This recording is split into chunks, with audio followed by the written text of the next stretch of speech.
Queridos, graça e paz de Jesus, uma boa noite a todos. É um prazer enorme estar aqui com vocês. Vou procurar falar bem devagar para poder ajudar o nosso intérprete ali. Carlos? Mateus. Pode ser Carlos, se quiser. Amém, Mateus. Que bom.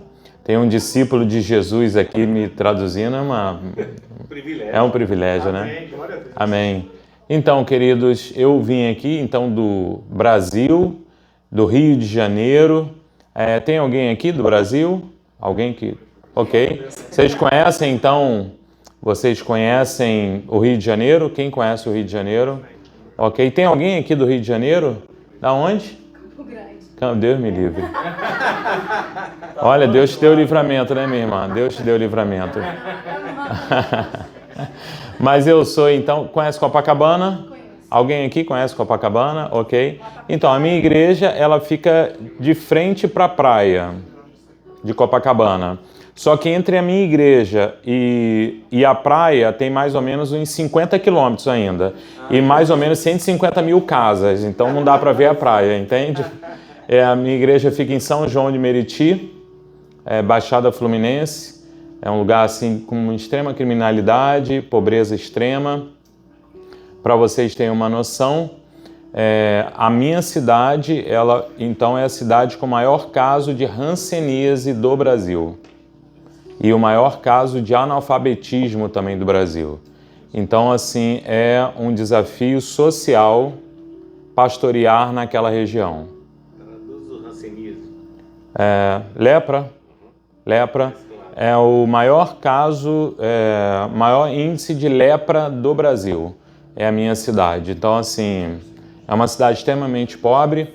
Eu pastorei nessa cidade há 25 anos que eu pastorei nessa cidade e eu tenho esse privilégio, então, de servir aquela comunidade, servir aquela cidade por 25 anos. Tem sido um privilégio estar naquele lugar e ver que a maioria dos jovens que chegam, a cada 10 jovens que chegam na minha igreja, 10 jovens, 8 jovens são usuários de drogas ilícitas.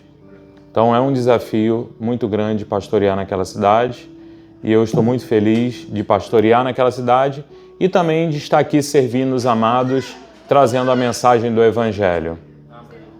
Pastor Eduardo, obrigado pela apresentação, pela ponte que fez com a Igreja Grande Comissão Church. Pastor Cláudio, pastora Simone, parabéns pelo ministério, pelo dinamismo, pela alegria que a sua comunidade tem hoje. Muito bom ver uma comunidade de pessoas buscando a Jesus nessa terra de oportunidade, mas que as pessoas abrem mão da oportunidade para servir a Jesus, que é a maior oportunidade de todas. Bom, queridos, pastor Eduardo então me convidou para ministrar a comunidade dele, Monte Zion, Monte Sião Church, e eu estive aqui 2 dias ministrando então essa palavra sobre escatologia, sobre as coisas do futuro. As pessoas não entendem que escatologia vem de uma palavra que significa coisas do futuro. Então, por exemplo, se você tem um planejamento, vamos falar assim para você entender, para desmistificar essa palavra escatologia. Você, por exemplo, pensa ir para a faculdade. Então, qual é a sua escatologia? Você ir para a faculdade. Falar de coisas do futuro é falar de coisas escatológicas. Não necessariamente falar especificamente de um futuro místico, de um futuro espiritual, de um futuro eterno. Mas é uma palavra que significa falar de coisas do futuro, ok? E fui convidado então, e o pastor então comunicou com o pastor Cláudio pediu que eu ministrasse também o mesmo estudo, e eu quero falar para você o seguinte, algo muito importante. Muitas pessoas olham para a palavra de escatologia, palavra sobre Apocalipse, palavra sobre a volta de Jesus de uma forma Discovery Channel Gospel. Espero que você entenda o que eu estou querendo dizer. As pessoas olham para esse tema e querem simplesmente ouvir como se fosse uma curiosidade bíblica, uma coisa interessante para se ouvir, uma ficção bíblica. E eu digo, algumas pessoas nem acreditam tanto que isso irá acontecer. Mas eu quero dizer para você que Deus me trouxe aqui nessa noite para abençoar a sua vida com uma palavra que tem uma função primordial para a fé cristã e que infelizmente tem sido esquecida em muitas igrejas. Falar sobre as coisas do futuro, falar sobre a volta de Jesus, falar sobre arrebatamento, falar sobre o juízo final, tem uma função primordial na fé cristã, na nossa vida espiritual. Então eu espero que a palavra dessa noite edifique a sua vida, abençoe a sua vida, porque é uma palavra importante. E é tão importante que está descrito na Bíblia, nas palavras de Jesus, dos apóstolos e numa revelação especial do próprio Deus para o João, o apóstolo. Então você vê, falar sobre a volta, falar sobre o arrebatamento, falar sobre o Apocalipse é algo tão importante que saiu da boca de Jesus, passou pela boca dos apóstolos e o próprio Deus quis revelar isso mais uma vez ao apóstolo João no final da sua trajetória espiritual. Aleluia. Mas eu tenho que esclarecer algo importante antes de entrarmos propriamente dito no assunto sobre a volta de Jesus. Eu quero falar sobre algumas coisas. Primeiro, existem muitos erros voltados então para a volta de Jesus que foram baseados em filmes, foram baseados em séries, foram baseados em livros e não na palavra de Deus. Vou dar um exemplo. Quem viu aquele filme Deixados para Trás? Levanta a sua mão. É uma ficção. Aquilo ali não é uma verdade bíblica. É uma ficção e muitas pessoas começaram a ver coisas ali e acreditarem, isso daí vai acontecer. Não está na palavra de Deus. Então tem muitos erros. Quer ver um outro erro muito comum? É assim, nós pensamos que quando nós morrermos e formos para o céu, nós vamos esquecer tudo daqui da terra. Tem muita gente que pensa assim. Tem gente que pensa que vai acordar no céu, por quê? Porque a pessoa pensa assim, poxa, se eu acordar no céu e de repente ver que o meu amado, a pessoa que eu amo tanto aqui na terra não está lá, eu vou ficar triste. Então, eu não posso, porque no céu diz que não há tristeza e não há choro, então só existe uma forma de eu acordar no céu e não ver uma pessoa que eu amo lá e eu não ficar triste, é eu esquecer o que houve aqui na terra. Bom, eu quero te dizer que é um erro comum, porque você faz uma lógica na sua cabeça. Eu vou estar no céu, se eu não estiver com alguém que eu amo, eu vou ficar triste, então como lá no céu não tem tristeza, a única forma disso acontecer é eu esquecendo. Mas não é verdade.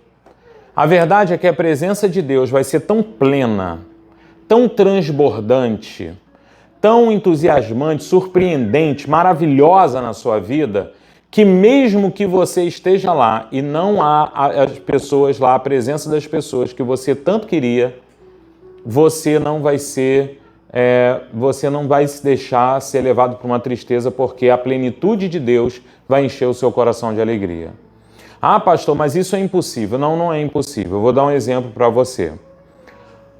No século passado, um homem escreveu uma música assim: sou feliz com Jesus, não importam as circunstâncias, não importa o que aconteça, eu sou feliz. Você conhece aquela música que diz: sou feliz com Jesus? É um hino do cantor, um hino muito antigo. Esse homem escreveu essa música que era feliz com Jesus quando ele passava da Europa para os Estados Unidos e ele naufragou e morreu. A esposa e 4 filhos dele no naufrágio. Ele volta para a Inglaterra, porque estava próximo à costa da Inglaterra ainda. Depois faz a mesma travessia e na travessia ele escreve esse hino: sou feliz com Jesus. Como que pode esse homem ter essa plenitude, esse gozo, essa alegria, mesmo diante disso? Sabe o que é isso? Esperança do céu. Aleluia. Esperança da salvação. Glória a Deus. Falar sobre o futuro é encher a nossa mente e coração da esperança do céu.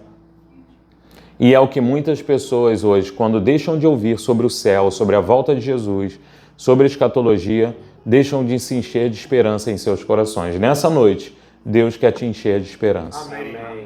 Querido, é muito simples isso. Você imagina uma pessoa que está agora, recebe a notícia que tem câncer terminal, que está com metástase, que não tem como. Como que uma pessoa dessa pode encher o coração dela de esperança? Como que uma pessoa dessa pode encher o coração de alegria? Como?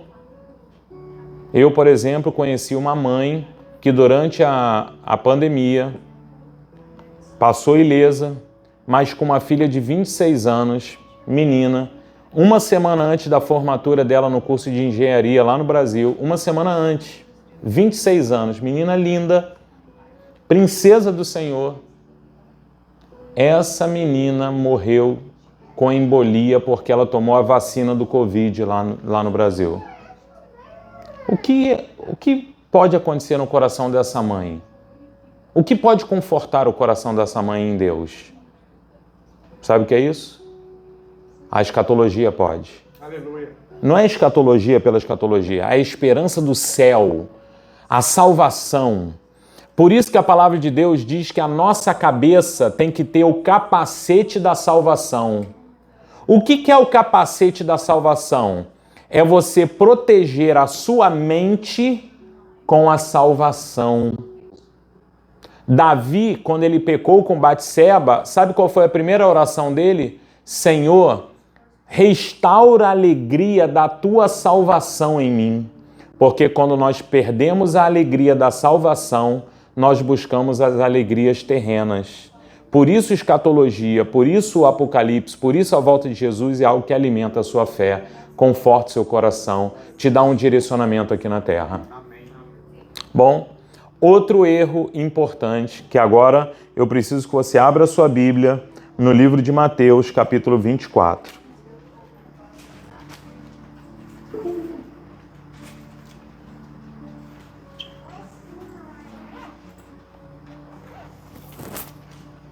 Você precisa entender esses versículos e a exegese, a interpretação desse texto para você aplicar à sua vida. Você precisa entender isso. E esse aqui é o erro muito comum, onde as pessoas erram muito na interpretação das Escrituras. Vamos ler. Tendo Jesus saído do templo, ia se retirando quando se aproximaram dele os seus discípulos para lhe mostrar as construções do templo. Ele, porém, lhes disse: não vedes tudo isto? Em verdade vos digo que não ficará aqui pedra sobre pedra que não seja derribada. Você entendeu o que aconteceu? Isso é importante. Preste atenção nisso. Jesus está andando do lado do templo de Salomão, que fica em Jerusalém, que na época nem era mais de Salomão, era de Herodes. E Herodes estava reconstruindo o templo, ele estava reconstruindo. E aí os discípulos mostraram para Jesus: olha aqui o templo, olha a obra que estão fazendo, para ver o que Jesus ia falar, do tipo, tá bonito, do tipo, realmente, olha a importância do templo, sei lá. Mas Jesus fala assim: aqui não vai ficar pedra sobre pedra, vai ser destruído isso aqui. O que vai ser destruído, gente? O templo. Qual templo? O de Herodes. Acompanhou? E aí Jesus, ele vai andando e ele senta no Monte das Oliveiras, onde ele costumava sentar. E ele sentado no Monte das Oliveiras, se aproximaram dele os discípulos e, em particular, lhe pediram: dize-nos quando sucederão essas coisas. Que sinal haverá da tua vinda e da consumação dos séculos? Quantas perguntas os discípulos fizeram para Jesus aqui? Olha aí no texto. Quantas perguntas? Lembrando que no grego não tem ponto e vírgula, ok? Não tem ponto e vírgula. No original não tem ponto e vírgula. Quantas perguntas? 3 perguntas. Quando vão acontecer essas coisas? Que coisas? Não. Lembre-se, Jesus fala assim: o templo vai ser destruído, e ele vai andando para o Monte das Oliveiras e se senta lá. Os discípulos vêm e perguntam: quando vai acontecer essas coisas? Que coisas? A destruição do templo. Só que eles aproveitaram o ensejo, aproveitaram o momento de perguntar e perguntaram: e da sua vinda? E do final de tudo? 3 perguntas. Então, uma pergunta está relacionada ao quê? Ao templo. A outra está relacionada ao quê? À volta dele. E a última, o fim do mundo. Ok? Bom, aí é que está o erro. Aí é que muitas pessoas se enganam. Então, a primeira parte da resposta vai ser a resposta sobre o templo. Vamos ver. A partir do versículo 15, Jesus começa a responder. E ele vai responder a partir do versículo 15. Quando, pois, virdes o abominável da desolação de que falou o profeta Daniel no lugar santo, quem lê entenda.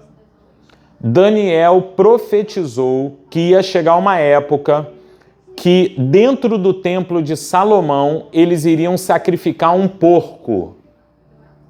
Daniel falou isso e Jesus falou da profecia de Daniel.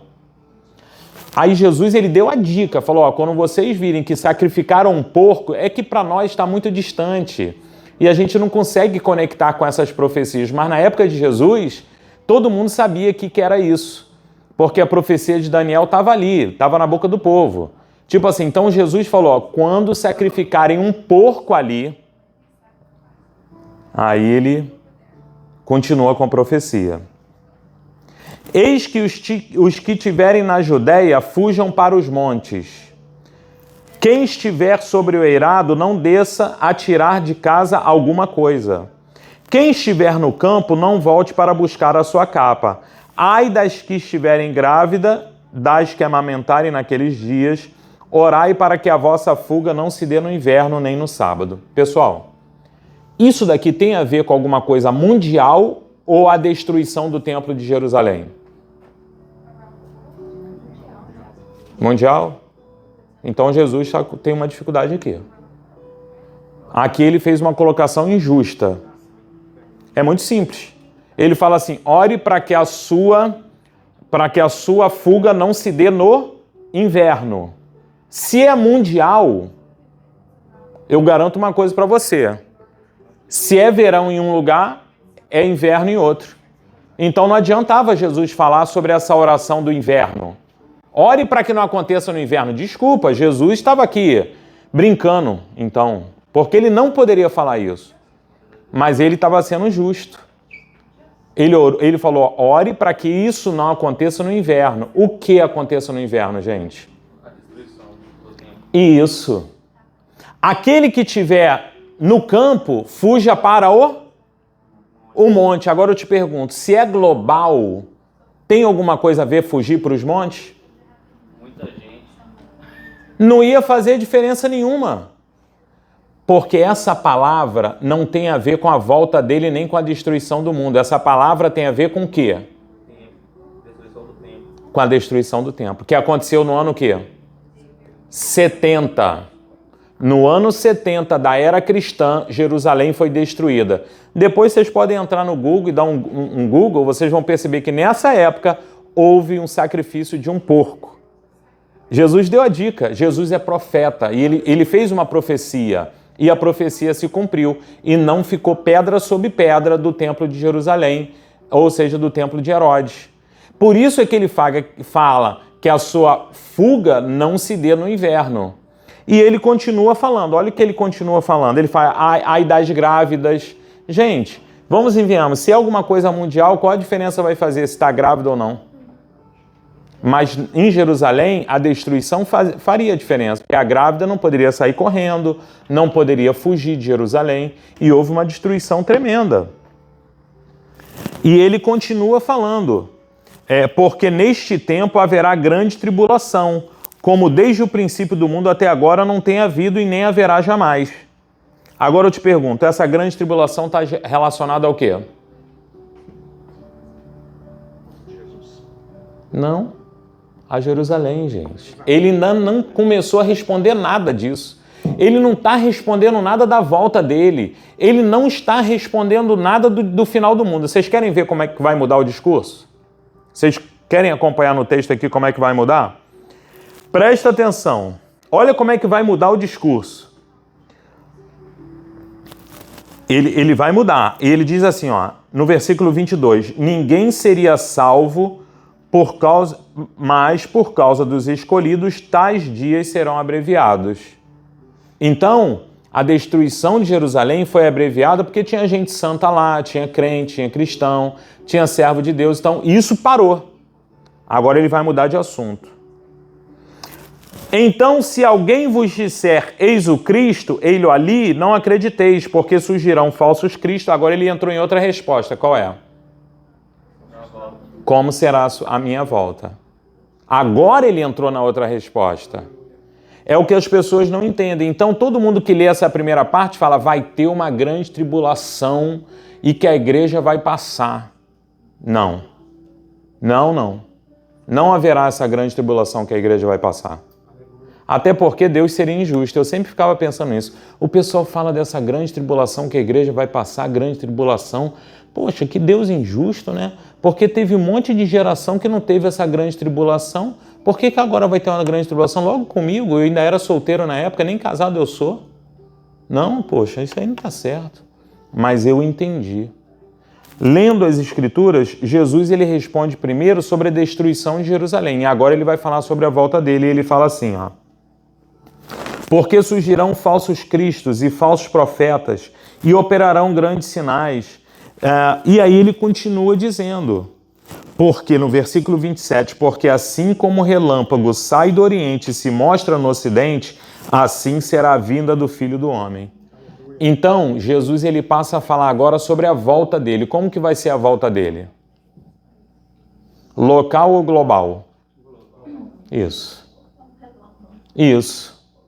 Então agora ele está respondendo sobre a volta dele. Ele primeiro fala, a destruição de Jerusalém vai se dar, ora para não dar no sábado, quem estiver no campo foge para o monte, olha o sinal do profeta Daniel, aquele negócio de sacrificar um porco, quando você vê que isso aconteceu, você foge, porque vai destruir.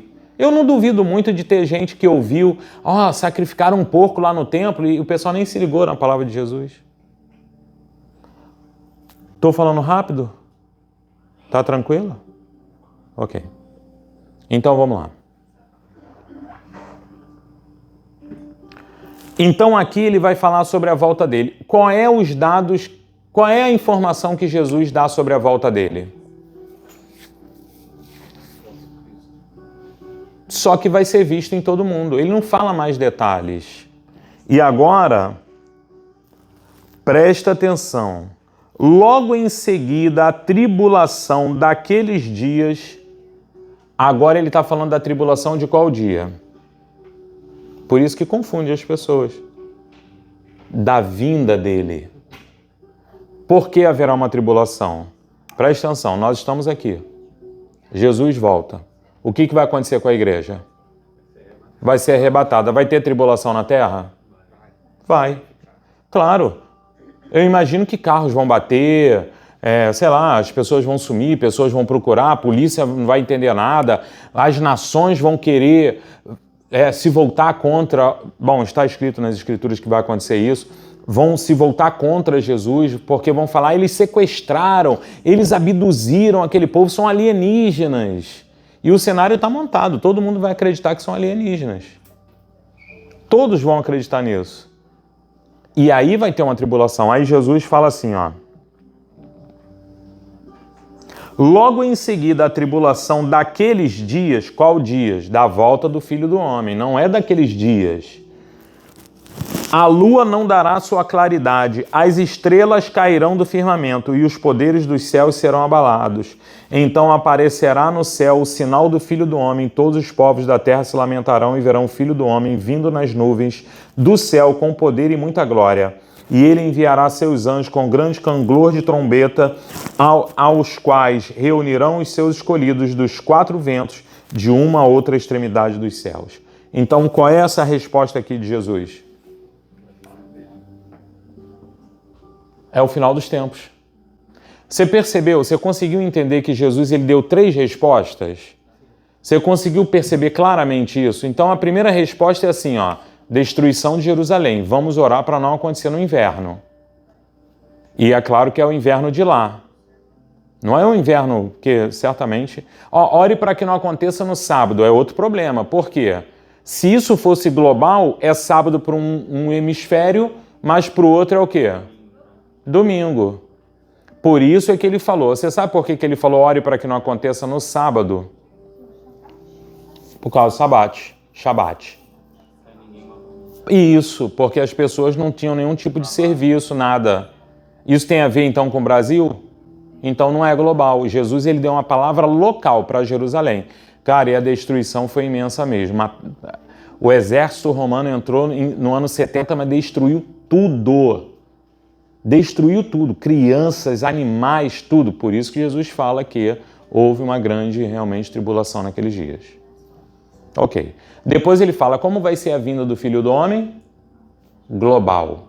Se alguém falar, olha, Jesus voltou, está no deserto. Ele, inclusive, fala, não acredite, porque a minha vinda vai ser assim. Eu vou me revelar em um hemisfério e em outro vão ver.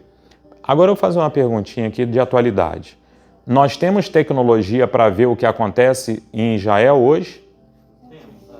Então o cenário está montado para a volta de Jesus. Se fosse 100 anos atrás, Jesus poderia vir? Não, porque o que acontece lá no Brasil a gente vê aqui? Hã? Não há 100 anos. Não, mas hoje sim. O cenário está montado. Maranata, Jesus está voltando. Aleluia, glória a Deus. O cenário está montado, gente. Vocês comecem a abrir os olhos. Aí, queridos, é onde nós vamos entrar na palavra. Bom, nesse texto eu só queria mostrar para vocês, existe grande tribulação para a igreja? Não ou não? Sim ou não? Não. Meu Deus, estou até com medo. Não haverá uma grande tribulação para a igreja. A grande tribulação está relacionada ao quê? Ao templo de Jerusalém. Jerusalém, anos 70. Até porque se essa profecia não se cumprisse, Jesus estava mentindo. E Jesus não estava mentindo. Ele é profeta, ele se cumpriu a profecia que ele disse. A vinda do Filho do Homem vai ser global e o final do tempo, no final de tudo, Jesus vai voltar e vai ter um abalo total no cosmos, no universo e tudo. Amém. Agora vamos ler as Escrituras. Pode paginar para mim, por favor.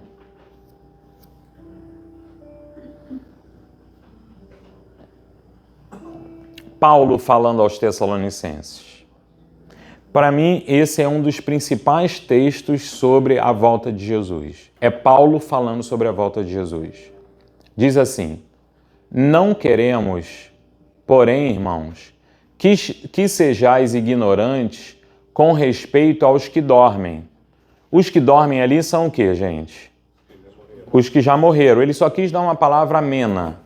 Como nós fazemos hoje? Poxa, meus pêsames pela pessoa que faleceu. A gente evita usar a palavra que morreu. Não é assim? Então, naquela época, Paulo estava amenizando, falando, olha, aos que dormem. Para não vos entristecerdes como os demais que não têm esperança. Ou seja, Paulo está vinculando a morte das pessoas a uma esperança. A termos esperança. Pois se cremos que Jesus morreu e ressuscitou, assim também Deus, mediante Jesus, trará em sua companhia os que dormem. É uma promessa. Ora, ainda vos declaramos, por palavra do Senhor, isto, nós os vivos, os que ficarmos até a vinda do Senhor, de modo nenhum precederemos os que dormem. Você entendeu essa palavra? Não? Então vou tentar te explicar. Quem morre com Jesus hoje está onde? Hã? Com quem? Ok. Palavra que fundamenta isso. Jesus disse para o ladrão da cruz, ainda hoje estarás comigo no paraíso. Ou seja, a pessoa não fica em um sono criogênico espiritual esperando ressuscitar para estar no céu. Ele, morreu, vai direto para Jesus. Até porque a palavra de Deus diz que se confessarmos a Jesus, nós nunca mais nos separaremos dele, porque nós passamos da morte para a vida. E Jesus disse, aonde eu estiver, estejais vós também. Então não existe uma separação. Então quem morreu hoje com Jesus está onde? Com quem? Com Jesus. Jesus, ele vai vir aqui. Não vai vir aqui? Segundo a palavra dele? E quem vai vir junto com ele? Então tá lá, ó. Ora vos declaramos por palavra do Senhor isto. Nós, os vivos, os que ficarmos até a vinda do Senhor, de modo nenhum precederemos os que dormem. Nós não apareceremos ou vamos estar ressuscitados antes deles, porque eles vão vir com Jesus. Então nós não precederemos eles. Eles vêm com Jesus. Então quando vier Jesus na sua glória, na volta, quem vai estar lá junto com eles? As pessoas que vocês amam, que morreram em Jesus. Vocês vão ver eles no céu com Jesus. E aí todos vão falar, olha, aquele Beltrano que morreu afogado, o mar deu a ele. Não é que o mar deu, é que ele já estava com Jesus. Você sabe o que significa a palavra ressurreição? Aparecimento. Por isso que é aparecimento. A primeira ressurreição é aqueles que aparecem primeiro. E a segunda ressurreição? A segunda ressurreição é terrível, eu não quero fazer parte. É os mortos que morreram sem Jesus, eles vão ressuscitar no final, é a segunda ressurreição, eles vão ressuscitar para serem julgados.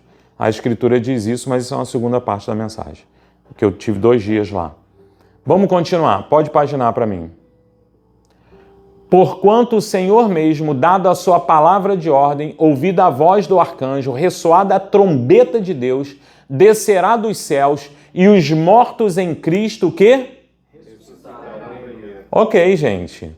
Depois nós, os vivos, os que ficarmos, seremos arrebatados juntamente com eles entre as nuvens, para o encontro do Senhor nos ares. É outra dúvida, porque o pessoal acha que Jesus vai botar aqui uma Dubai espiritual e que nessa Dubai ele vai reinar e vai botar uma muralha e depois todo mundo vai contra, ele vai jogar o raio laser, sei lá o que é, e vai matar todo mundo. Não é isso. O texto está dizendo que a coisa é mais espetacular ainda. Está dizendo que nós vamos nos ares e nós vamos ao encontro do Senhor nos ares, e assim estaremos para sempre com o Senhor. Vamos e vemos, gente. Se Jesus aportasse aqui na terra, e o pessoal gosta de falar que é em Jerusalém, não sei que... Meu Deus... O pessoal tem uma gana naquele Jerusalém lá, que é uma coisa de louco, né? Não, porque Jesus vai aterrissar lá, vai botar a cidade lá em Jerusalém e vai reinar lá. Não vai, gente. Para quê? Então ele fez a gente voar só para o quê? Não, voa, agora a gente vai descer, vamos lá para a terra. Não tem sentido. Ok? Leiam juntos o versículo 18, que é a chave da mensagem dessa noite. Vá lá. Consolai-vos, pois, uns aos outros com essas palavras. Aleluia. Consolai-vos, pois, uns aos outros com esta palavra. Aleluia. Queridos, essa palavra está escrito para consolar a gente. Nós podemos passar dificuldades aqui na terra. Você pode ser deportado lá para Campo Grande, Deus me livre. Em nome de Jesus. Mas se for, não tem dificuldade, porque a eternidade é no céu, na morada celestial. E lá, queridos, nosso green card já está liberado já, porque nós temos Jesus na nossa vida. Aleluia. Tudo bem? Amém. Ainda que eu nunca consiga viver aqui entre vocês. Vivo em São João de Meriti, na terra da lepra. Não tem problema. Porque eu me consolo que um dia eu vou viver nos ares com o Senhor. E essa palavra é para nos confortar. A palavra de escatologia é para confortar você. A palavra de escatologia é para abençoar a sua vida. Agora, pastor, tem algum sinal da volta de Jesus? Tem uma coisa, tem algum sinal? Tem. O verdadeiro sinal eu vou mostrar para vocês quem é e o que é. Porque a Bíblia diz, no livro de Tessalonicenses, capítulo 2, que nós que vivemos na luz não seremos surpreendidos com a vinda do Senhor. nós não seremos surpreendidos. Jesus, ele não avisou da destruição de Jerusalém? Você acha que ele vai deixar a igreja sem saber da volta dele? E ele deu um sinal da volta dele. Pagina para mim, por favor. O sinal. Qual é o sinal? Vamos ler o texto. Irmãos, no que diz respeito à vinda do Senhor Jesus Cristo, está aí, irmãos, está escrito. E a nossa reunião com ele, nós vos exortamos a que não vos demovais da vossa mente com facilidade, nem vos perturbeis, quer por espírito, quer por palavra, quer por epístola, como se procedesse de nós, supondo que tenha chegado o dia do Senhor. Paulo está falando, não deixe isso acontecer no seu coração. Cuidado. E hoje eu vejo uma igreja cristã evangélica muito desligada da volta de Jesus, vivendo como se isso fosse história da carochinha. Vou melhorar. Vivendo como se isso fosse um conto de fadas, que isso não é verdade, mas é verdade. Pode paginar. Ninguém, de modo nenhum, vos engane, porque isto não acontecerá. Agora vem o sinal. Sem que primeiro venha a apostasia e seja revelado o homem da iniquidade, o filho da perdição. Ou seja, antes da volta de Jesus, quem tem que vir? Vamos falar mais alto. Quem tem que vir? O anticristo, o filho da perdição. Agora vocês vão ter uma revelação, que é o que eu tive na palavra. Ele se opõe e se levanta contra tudo que se chama de Deus ou é objeto de culto. Esse homem é contra tudo que é de Deus e contra todo objeto de culto. Vou fazer uma pergunta. Um religioso pode ser o anticristo? Pode ou não? Um homem, por exemplo, um líder do islamismo, pode ser o anticristo? Já falaram há muitos anos atrás que era o Ayatollah Khomeini. Poderia ser ele? Lê o texto, gente. Lê o versículo 4. O qual se opõe e se levanta contra tudo que se chama de Deus e é objeto de culto. Um religioso não pode ir contra o objeto de culto, ele já é um religioso. Pode ser um religioso, gente? Não. Agora eu vou fazer uma pergunta para vocês. Há 100 anos atrás, há 200 anos atrás, um homem poderia se levantar no planeta Terra e ser contra um objeto de culto? Ser contra o culto? Missa, seja qualquer religiosidade. Um homem poderia ser contra? Hã? Há 200 anos atrás poderia? Por quê? Por que não? Dava até morte, né? Isso. Há 200 anos atrás, se alguém se levantasse e falasse assim, eu sou contra culto. Eu sou um ateu há 200 anos atrás. O que iam fazer com esse homem? Ia apedrejar, matar em qualquer lugar do planeta Terra.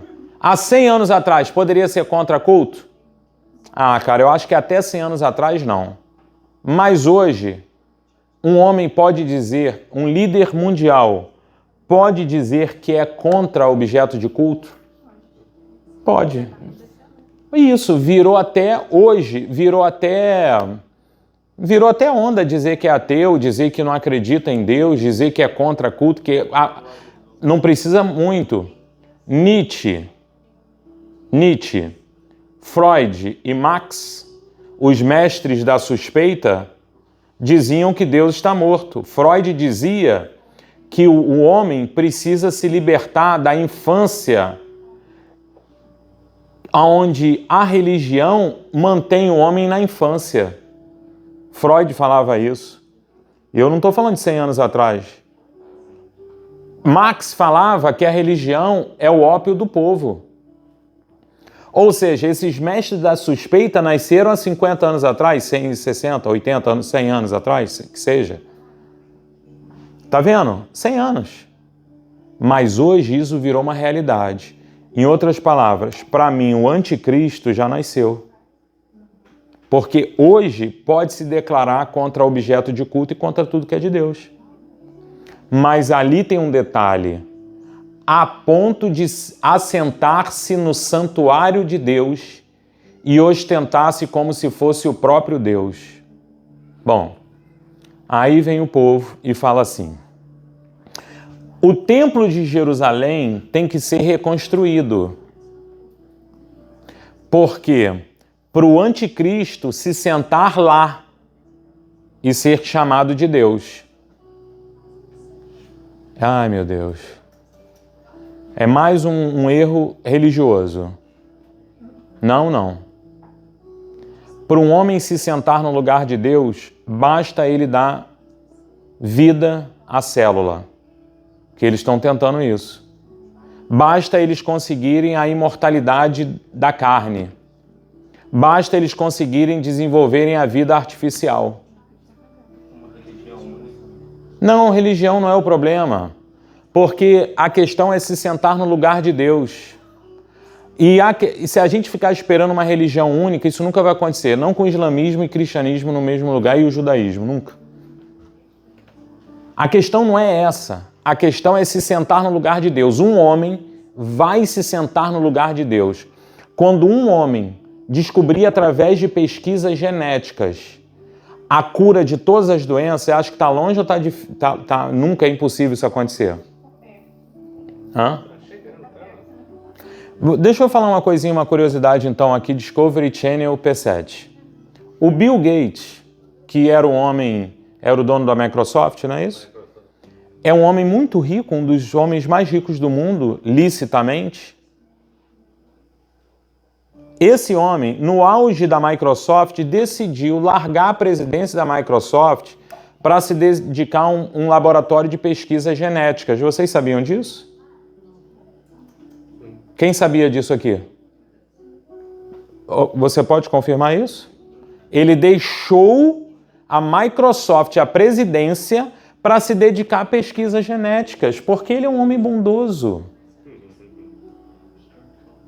No TED, aquela questão de falar, ele falou há 10 anos atrás sobre vacina. Há 10 anos atrás. Vocês acham que esse homem com tanto dinheiro, com tanta inteligência, com tanto recurso, o que ele está buscando? O que você acha que o Bill Gates está buscando para a vida dele? E quando ele conseguir prolongar a vida?